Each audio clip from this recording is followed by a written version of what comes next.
Hello, kids. It's time for Bible Stories with Pastor Emmy at KingsWord London. Today, the sun is up and it is working overtime. It's going to be a high of 31 degrees today in London, United Kingdom. Boy, this sun is working. And I hope you're enjoying the sun wherever you're watching this from today. So, a wonderful shout out to all our followers and all our listeners all over the world. Wherever you are, mwah, love you from KingsWord London. All right, we're going to continue our Bible story reading today. And today's story is Peter denies Jesus. Now, don't forget, we've got a trivia from a country today. So I want you to look forward to that, all right?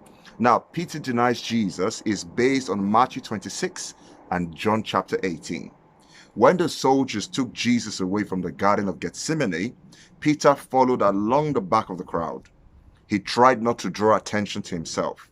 After the soldiers dragged Jesus into the courtyard of the high priest, Peter waited in the shadows outside to see what would happen.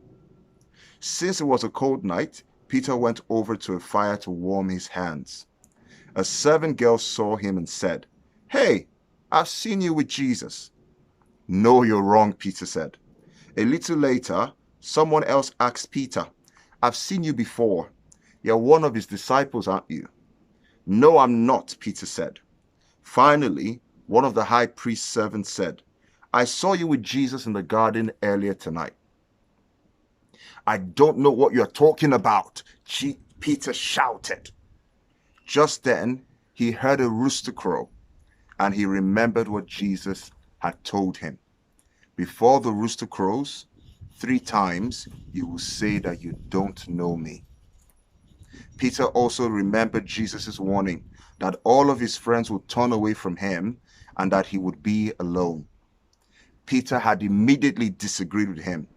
"Everyone else may leave you, but I will never leave you," Peter had said so confidently. Now Peter wept bitterly. He knew that no matter what, Jesus would always come first in our lives. Jesus should always come first in our lives. Always. Sometimes it's hard to be brave and tell others that you love Jesus, especially in today's world. Sometimes you need to be brave and tell other people that you love Jesus. But even when people make fun of us or don't believe, we can know that standing up for Jesus is right. All right, kids? It doesn't matter if people don't believe. It doesn't matter if they make fun of you for being a Christian or for believing in Jesus.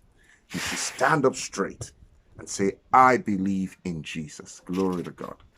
All right, we're going to go to our trivia now. And our trivia is going to be from the country Ethiopia, which is in East Africa. All right.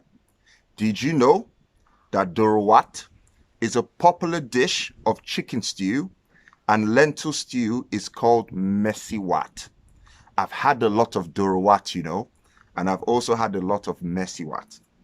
Ethiopia was once called Abyssinia. All right, Abyssinia. That's a nice name, isn't it? Traditional Ethiopian homes are round huts called tukos. Tukos. All right, it's been fun hanging out with you today. Now it's Friday, which means, oh, a bit of sweat there. It's Friday, which means we're not coming back till Monday, but I'll be back on Monday by God's grace. So till then, have a wonderful sunny weekend, and I will see you on Monday. Bye, everyone. Bye. Don't forget to invite your friends. Bye now. Bye.